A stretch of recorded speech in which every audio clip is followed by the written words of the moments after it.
It is time to expand minds through movies, TV, sports, and flicks. It is time to boldly go where no podcast has gone before. It is time for the Captain Talks Flicks.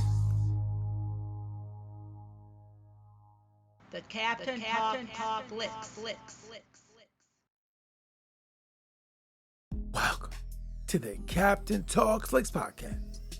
I'm your host, Captain Cortez, aka Mr. Love, and this is where we talk flicks. And ladies and gentlemen, this past week, I went back to Oklahoma, Tulsa to be exact, and visit the General Dwight Manfredi and see his magnificent adventures. And I'm going to get into that first couple things. I want to give a big shout out to Detroit, Michigan. Got some plays over Detroit this past week. Gracias, gratitude, total. And Detroit, I live in the same state. Michigan is the captain's home. And it looks like the Detroit Tigers might just go to the World Series and win it all. It's very possible. So we very well could have a World Series this year and a Super Bowl ring. Very possible. Let's see what happens. Appreciate listening. Gracias, gratitude.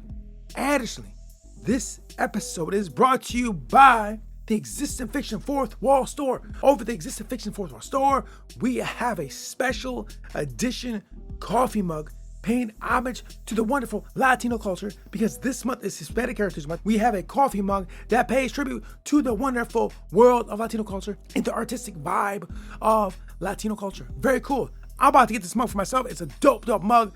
I'll put them below. Check it out. Have some coffee, some drinks. You'll love it. And support the Cap Talks This podcast and the awesome, wonderful mug. Let's go to the podcast. Ladies and gentlemen, we keep going down the rabbit hole of Tulsa, Oklahoma. It just gets a little more complex, more layers.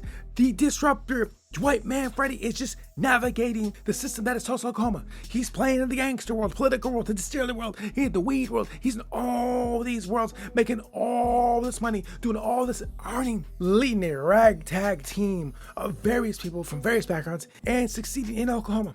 Now this week, we find that Dwight had to leave the reins of Oklahoma to his peeps to handle the business, and he had to go talk to a man, and that's what I'm going to get into this week. So, in the episode, Dwight the General had to take a field trip with the one guy that's kind of asking for favors. You know who he is. He works for an organization, a three-letter organization, and he's asking Dwight for some favors. I need to come down to Texas and talk to a guy because you have the credentials and the background that I need for you to talk to this guy. So he sends Dwight the General down there, and you get to see Dwight in action. Now, like I've said this podcast many times, the presence, the communication style, the knowledge that Dwight has enables him to just have impact with the people he talks to. Now, before we get into who he talked to in Texas, I just want to say this. Him, Dwight, and the guy he's wrong with got pulled over by a police trooper in Oklahoma or somewhere. And the trooper's about to give the guy a ticket. Not Dwight, the other guy, the driver.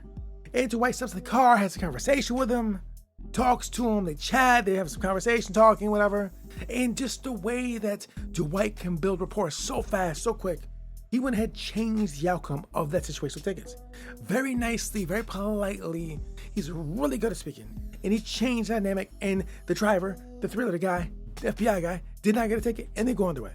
Because Dwight is just really good at talking and communicating. He's a nice guy, and he's just really magnificent. Now, the joyful, pleasant guy talked to the police trooper in that way, got the results he wanted.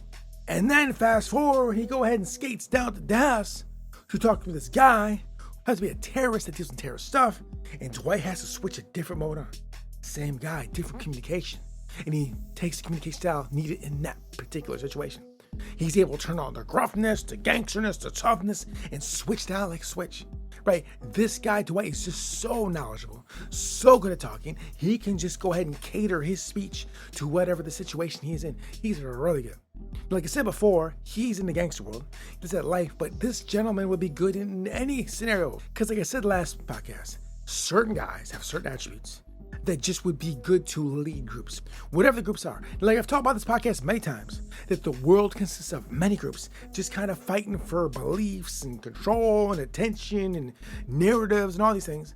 And of course, they're different. Some are fighting for law and order, some are for, organized crime, and some are political, But the thing is this, they have codes and rules and ideas and beliefs, and they're just trying to strengthen numbers and reinforce those, whatever those are.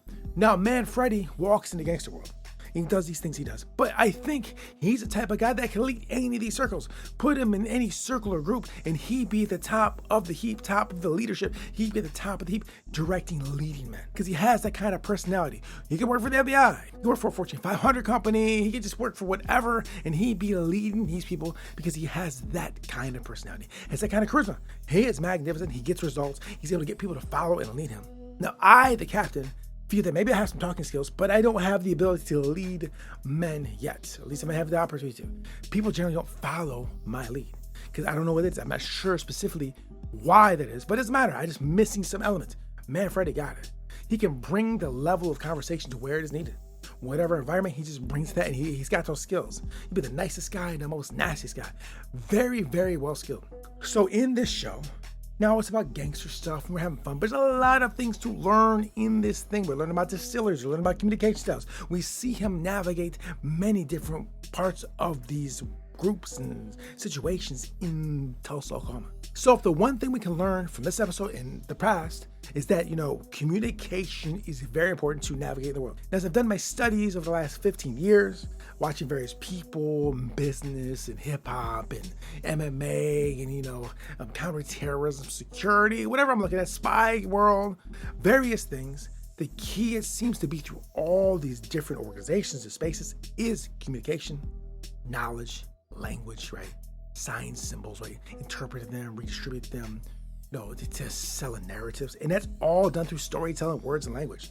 And, Dwight is very good at it. The people that make the show are very good at it. Communicators seem to thrive in society. So ladies and gentlemen, if you want to strengthen your position in life, just get good at communicating. These people that you follow and watch on the tube or books or whatever are really good at it. They're really good at conveying their ideas and shaping them so they're digestible and you can feel them, understand them, and love them. So, ladies and gentlemen, I highly recommend you go visit Tulsa, Oklahoma. The ride is magnificent. It's good times, learning things, entertained. Sloan and a stellar cast. Robert Patrick this season, and I think we're going to see Samuel Jackson a little bit later. Show is magnificent. You should check it out. So, ladies and gentlemen, this concludes the podcast. Thanks for listening. And until next time, we'll see. Oh, for a life of sensations rather than of thoughts. John Keats. Till next time, it's Captain Peace. The Captain talks.